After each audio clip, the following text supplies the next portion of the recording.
Welcome to Guide Guru. We hope this video helps. You start by defining core systems and why they matter. Choose a disaster type and scale so mechanics remain focused. Once done, pick an engine: Unity for rapid iteration, Unreal for visuals, Godot for lightweight projects, and prototype core mechanics in a week or two. Make sure to set clear player goals like survive a set number of days, reach an evacuation point, or rescue NPCs. These goals drive level and UI decisions, and keep design constraints manageable as you iterate. You now build the middle systems. Implement environmental damage with modular tiles and timed hazards so players feel consequences. Persistent destruction lets choices matter across sessions.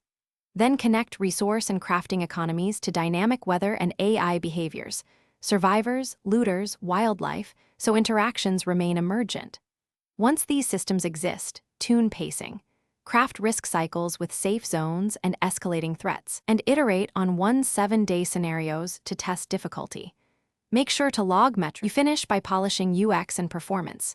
Clarify threats with HUD and audio cues, add accessibility and difficulty presets, and optimize with LOD and culling so the game runs smoothly. Once stable, implement robust saves and network sync for multiplayer, record telemetry to catch regressions. For release, run focused playtests and prepare a rollback plan. If major systems fail, revert to a known good build, isolate the failing module. And hotfix, make sure to communicate fixes to players and iterate quickly. Thanks for watching. Consider subscribing if we helped you today.